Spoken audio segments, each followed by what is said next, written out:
you are a business when you're a performer. You are the CEO, the president, the vice president, and the employees of your company. Yep. So make sure that you're fostering that growth. Welcome to Detox with Dina and Friends. I'm your host, Dina Theodora, singer, songwriter, and actor. My aim for this podcast is to empower, motivate, and inspire you. Thank you to Vasanti Cosmetics for sponsoring this episode.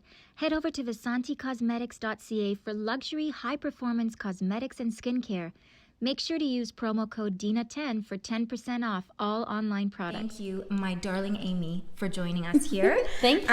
I'm so excited to have a casting director on with me. I've never actually had a casting director, so I'm excited. Yay. I would love to give our audience and viewers a bit of a background on who you are, how you came across the casting world, and all about yourself. Oh my goodness.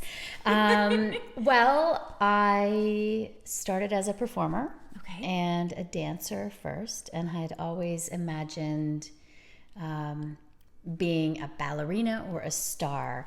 I think when I was a little girl, there's those books you fill out, what do you want to be when you grow up? And that was my thing.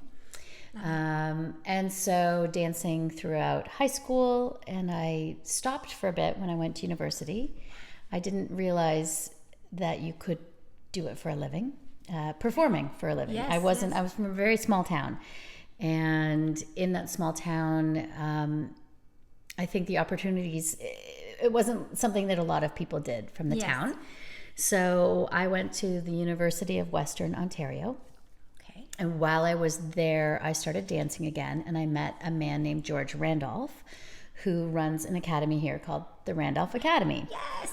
And so I ended up coming to theater school in Toronto, where the teachers were all very professional people that could hire the students as well as teach us. Yes. So when I graduated from theater school, I started working with a woman named Stephanie Gorin, who's a huge casting director in Canada, and she does a lot of things. So that was sort of my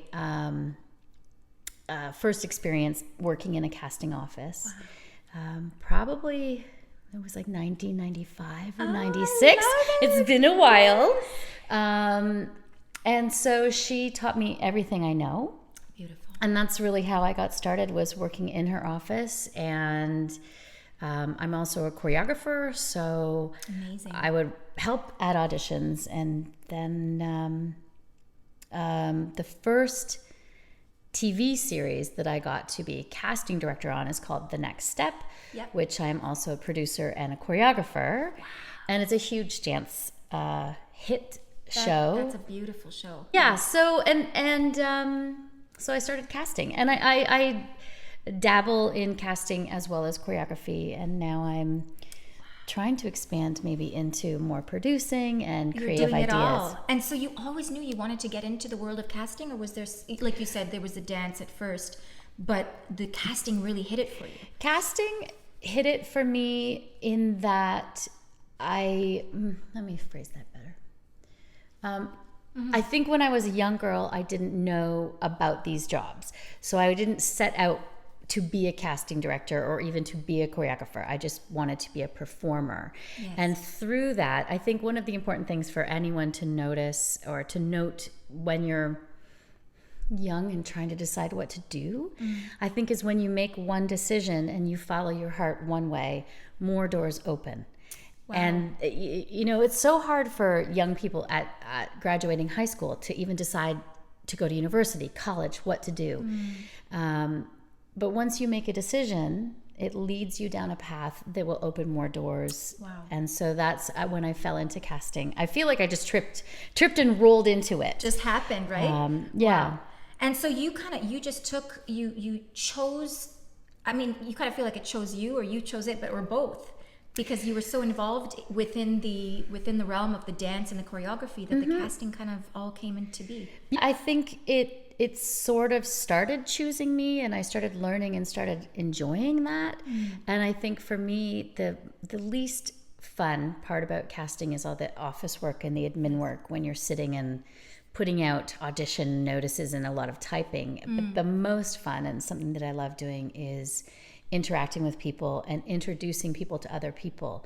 And casting is really, the producers and directors want something specific, and it's saying, okay, well, I know Dee, I'll introduce her to the, so It's amazing because you might know someone or have come across someone, and then you kind of get, oh, that's the look they're looking for, and then you go for that. yeah, it's a lot of networking. And Yes. yeah. Wow. And just kind of like how we met out of nowhere, right? Exactly. In terms of the casting, and I find that, a lot of people, I mean, they don't understand the depth of the casting, the amount of work that, like you're saying, it takes. What would you say within the industry? How would you describe someone, let's say, with that it, or, as they call it, the X factor? Right.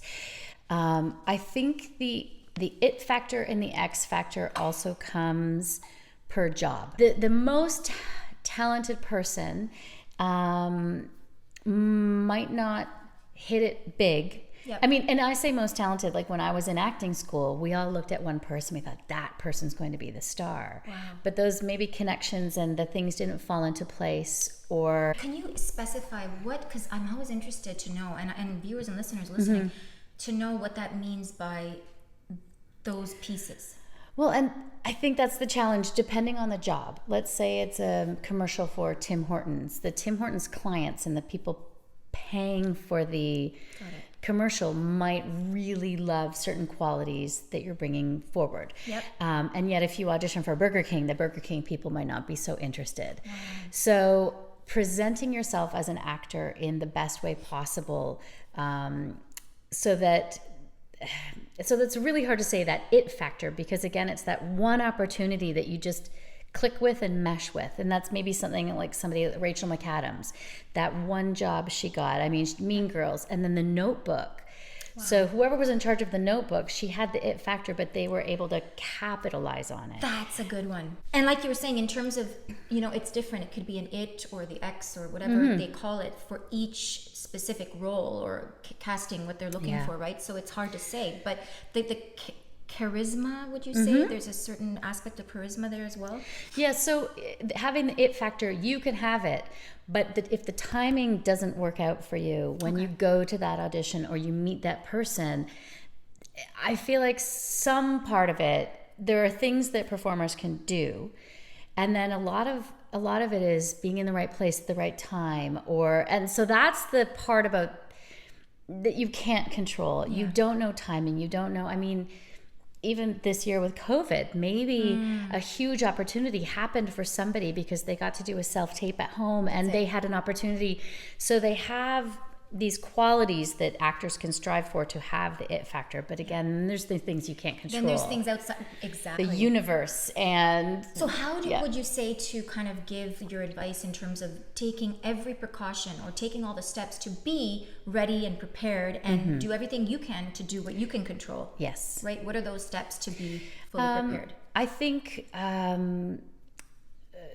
well, just being prepared. So if you have an audition, I even want to start with before an audition, what an actor can do to even be ready for when that audition happens is researching, watching films, observing actors that you think might be like yourself, looking back, even if you want to go to the old films. I mean, I'm like looking at you being like, who would it be, like Rita Hayworth or somebody, like what is the history of a person maybe with your charisma and charm and all of these things. And do your own research and train and take classes. And if the classes are too expensive, see what you can learn online. Dive into, here in Canada, Canadian films, Canadian directors, what's actually happening and shooting here that you might audition for. That's awesome. So do your research and take the time to network. That's huge. Yes, so and getting an agent. Even before you go meet with the agents, realize that you have to have questions to ask them and you want to have a relationship with these people. Maybe look at who's on their roster that might inspire you. So there's so many things that a person can do. Yes. Staying healthy. That's huge. Just really, you are a business when you're a performer. You are the CEO, the president, the vice president, and the employees of your company. Yep. So make sure that you're fostering that growth. And then when you have auditions, prepare. Look at who directed, or look at who's directing. Yes. See if you can get the whole script. If you can't, try and figure out from the scene what it is that you should be looking at. And you really just have to make some strong choices. Yeah. And being open to feedback that might be negative. Like, what if somebody says to you, you know, how would you cut your hair? Right. Yes or no. Just being amenable. And usually, I'm not saying everybody should cut their hair and be a yes person. You know, I want you to do this. Yes, I'll do anything for a job. It's not that, but having truth to your character. So if you know within yourself, these are things I want to do. I won't do shows like Game of Thrones because, I mean, everybody wants to be in Game of Thrones. Right. But whatever it is to you, right? Whatever it is to you, and sticking to your guns and sticking to your hopes and dreams. So yes, you're a yes person and you're amenable and you want to make things work, but I'm not saying say yes to everything if it's going to make you uncomfortable. Well said, well said. Yeah. And on that note, in terms of developing yourself as an actor, as you know, as a casting director, I mean, what would you say in terms of self-esteem? Some things that someone can work on. Right. 'Cause Self-esteem, there's a lot of things that can break us down in the industry, right? One of the most difficult things is in our business, for every one yes you might get, there might be 10, 20, 30 no.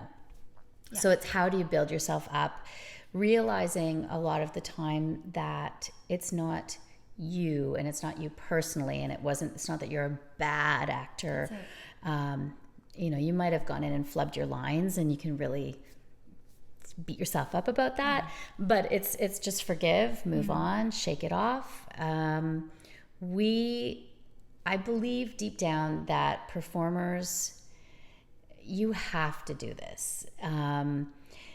Or you can go get an office job or become a doctor or whatever is your other career choice. But I feel like when you're knocked down, it's how you choose to build yourself back up again. Yes. And you could take the feedback. Maybe they said, you're talking too quickly, you're mumbling. And if you take what I'm going to call negative criticism, negative feedback, it's actually a positive. Usually they're saying these things to constructive criticism.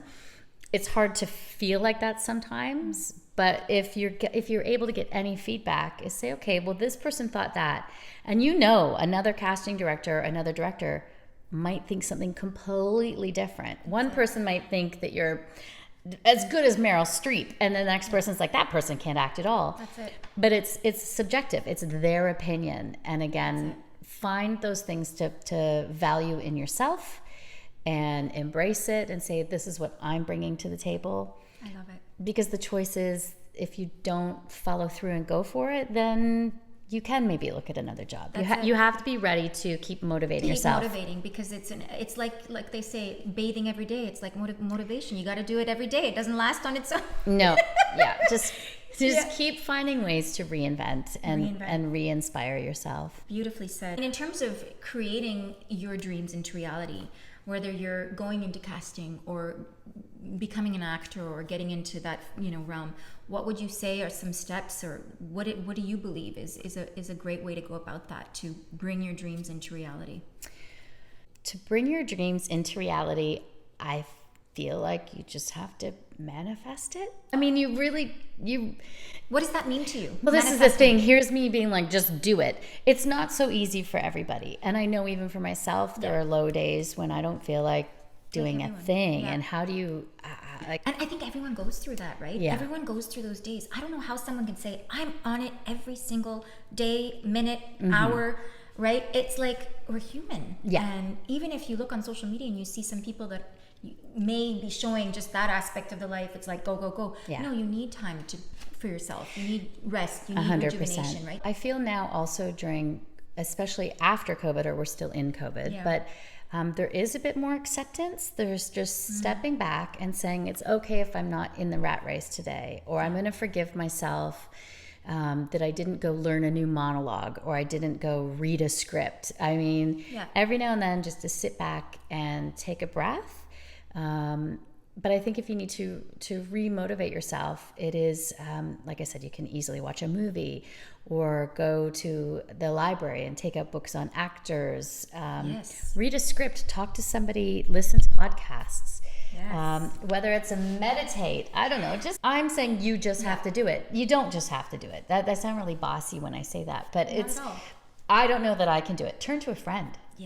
Take some steps towards that, right? Like you said, do some things that will go in that direction. So your advice for anyone getting involved in the industry would be? I think just do it. Basically just go. And whether you're 15, 25, 35, or 75, performing is something you can do at any age. And I feel like if you don't seize the moment, you might regret it. Always about that. And if you take that time and make it for yourself and say, I'm going to try it. And again, it's the same as what I said earlier. Until you're doing it, you don't know. And then more doors open. So for yourself, it might be like, well, I'm now doing these podcasts and it'll lead over there. And then you'll be introduced to somebody here. And the more you follow the route that you're going on. And you don't know if you even like it until you do it. It's exciting because, like you said, you never know where doors can, open and lead to once you start on something. And like you're on your journey with the casting and getting in it just people and right? Keeps opening. And that's one of my biggest tips is to network. And I don't just mean go to parties and schmooze, because that's not for everybody. But when you're introduced to somebody, look them up. Go to their Instagram, find out what you can about that person, find out who maybe they've worked with. After you connected or contacted me, we found out we have another friend in common, and that was just a nice thing. And you also never know who you're going to work with or work for in the future. So true. So somebody that you're just hanging out with one day is going to become an executive producer, or a writer, or somebody is going to become a massage therapist and you need a massage. So staying kind and open, but really pay attention to who those people are. If you go into an audition and you're not really sure who's in the room, ask who are, and because a lot of people just get in their own little shell, right? And I mean, they tell most people to kind of get in their zone. But I mean, it's great, like you said, to be receptive. And I found when I was auditioning, I'd walk in, hi, and then they'd introduce themselves, and I'm not listening because I'm so panicked about what I have to do. But the people on the panel, whether it's one casting director or a callback with a lot of people, they actually want you to succeed. So taking that time and saying thank you and trying to be like, okay, I'm remembering I just met Dee and I'm going to remember her. And then if in 5 years there's another audition, or next year, you're like, I remember you from that one. And it really just helps connect the dots. Thank you to Vasanti Cosmetics for sponsoring this episode. Head over to vasanticosmetics.ca for luxury, high-performance cosmetics and skincare. Make sure to use promo code DINA10 for 10% off all online products. Thanks again for joining in. Make sure to subscribe, like, share, and comment below. Make sure to also find us on Instagram @DetoxWithDina and my personal page @Dina Theodora. Stay tuned and catch you next time.